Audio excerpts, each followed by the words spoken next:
আসসালামু আলাইকুম। Crown cement সকালের খবরে আমন্ত্রণ জানাচ্ছি আমি মোহাম্মদ ইফতেখার। শহীদ প্রেসিডেন্ট জিয়াউর রহমানের ৪৫তম শাহাদাত বার্ষিকী আজ। ১৯৮১ সালের ৩০ মে চট্টগ্রাম সার্কিট হাউসে একদল বিপদগামী সেনা সদস্যের গুলিতে নিহত হন বহুদলীয় গণতন্ত্রের এই প্রবক্তা। জিয়াউর রহমানের মৃত্যু নিছক কোনো হত্যাকাণ্ড নয়, এর পেছনে জড়িত দেশীয় ও আন্তর্জাতিক ষড়যন্ত্র, এমন মত বিশ্লেষকদের। রাষ্ট্র ক্ষমতায় দীর্ঘ সময় থাকতে পারলে জিয়াউর রহমান দেশকে সমৃদ্ধির উন্নত শিখরে নিয়ে যেতে পারতেন বলে বিশ্বাস তার সহকর্মীদের। খান আলামিনের রিপোর্ট। ১৯৮১ সালের ৩০ মে শেষ রাত, চট্টগ্রাম সার্কিট হাউস। গভীর ঘুমে আচ্ছন্ন প্রেসিডেন্ট জিয়াউর রহমান ও তার সহকর্মীরা। হঠাৎ বিপদগামী একদল সেনা সদস্যের ভারী অস্ত্রশস্ত্র নিয়ে আক্রমণ। গুলির শব্দে ঘুম ভেঙে যায় জিয়ার। বেরিয়ে আসেন বারান্দায়, তখনই ঘাতকদের ব্রাশ ফায়ার। নির্মম হত্যাকাণ্ডের শিকার জিয়াউর রহমান। এই মৃত্যু কি কেবলই একটি হত্যাকাণ্ড, নাকি লুকিয়ে আছে গভীর এক দেশীয় ও আন্তর্জাতিক ষড়যন্ত্র? এই রাজনীতি বিশ্লেষক দীর্ঘদিন ধরেই বয়ে বেড়াচ্ছেন এই প্রশ্নটি। জিয়াউর রহমানের হত্যাকাণ্ডের সাথে জাতীয় ও আন্তর্জাতিক ষড়যন্ত্র যুক্ত ছিল। যে পথে তিনি হাঁটছিলেন, যে পথে জাতির মুক্তি অনিবার্য ছিল, সেই পথ রুদ্ধ হয়ে গেল তার মৃত্যুর মধ্য দিয়ে।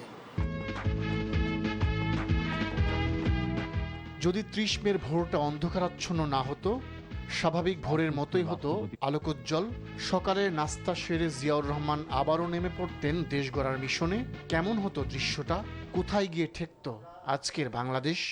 জিয়াউর রহমান বেঁচে থাকলে তার অভ্যন্তরীণ রাষ্ট্র পরিচালনার মূলনীতিসমূহ এবং বৈদেশিক নীতির মাধ্যমে তিনি যে মধ্যপ্রাচ্য এবং বিশ্ববাসীর দৃষ্টি আকর্ষণ করেছিলেন, এটি বাংলাদেশকে অনেক সমৃদ্ধির পথে এগিয়ে নিয়ে যেত। তিনি যদি সময় পেতেন, যে সকল কর্মসূচি তিনি গ্রহণ করেছিলেন, উন্নয়নের যে কর্মসূচি গ্রহণ করেছিলেন, এগুলো যদি আরো দীর্ঘদিন অব্যাহত থাকতো, তাহলে এর দারিদ্র্য দূরীকরণ সম্ভব হতো। সেই স্বপ্ন তো তিনি মুক্তিযুদ্ধের সময় দেখিয়েছেন।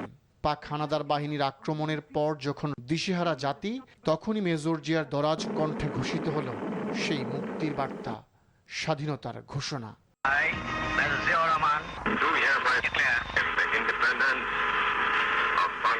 মুক্তিযুদ্ধের প্রাক্কালে রাজনৈতিক নেতৃবৃন্দ যখন দোদুল্যমান, এই সময় জিয়াউর রহমানের স্বাধীনতা ঘোষণা জনগণকে আশান্বিত করেছে, অনুপ্রাণিত করেছে।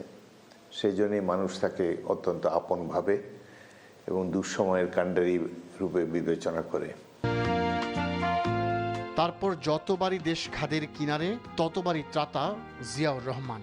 ব্যক্তিগত জীবনে দুর্নীতি ও স্বজনপ্রীতির বিরুদ্ধে অবস্থান, পরাশক্তির প্রভাবমুক্ত জাতীয়তাবাদী আদর্শিক ধারার রাজনৈতিক দল বিএনপি গঠন, এসবই জিয়াউর রহমানকে চির অম্লান ও চিরঞ্জীব করে রেখেছে। আজ লক্ষ কোটি জেগেছে প্রাণ, টেকনাফ থেকে তেতুলিয়া, তুমি চির অম্লান চিরঞ্জীব জনতার নেতা জিয়া। খান আলামিন, এনটিভি নিউজ, ঢাকা। শহীদ রাষ্ট্রপতি জিয়াউর রহমানের ৪৫তম শাহাদাত বার্ষিকীতে তার স্মৃতির প্রতি গভীর শ্রদ্ধা জানিয়েছেন রাষ্ট্রপতি মোহাম্মদ শাহাবুদ্দিন। এক বাণীতে তিনি মহান মুক্তিযুদ্ধে এবং আধুনিক বাংলাদেশ গঠনে জিয়াউর রহমানের অসামান্য অবদানকে কৃতজ্ঞতার সাথে স্মরণ করেন। রাষ্ট্রপতি তার বাণীতে বলেন, ১৯৭১ সালের ২৬শে মার্চ জিয়াউর রহমানের স্বাধীনতার ঘোষণা দিশেহারা জাতিকে আলোর পথ দেখিয়েছিল। মুক্তিযুদ্ধে বীরত্বপূর্ণ অবদানের জন্য তিনি বীর উত্তম খেতাবে ভূষিত হন। পরবর্তীতে দেশের ক্রান্তিকালে রাষ্ট্র পরিচালনার দায়িত্ব নিয়ে তিনি বহুদলীয় গণতন্ত্র পুনরুদ্ধার এবং ১৯ দফা কর্মসূচির মাধ্যমে একটি স্বনির্ভর বাংলাদেশের রূপরেখা তৈরি করেন।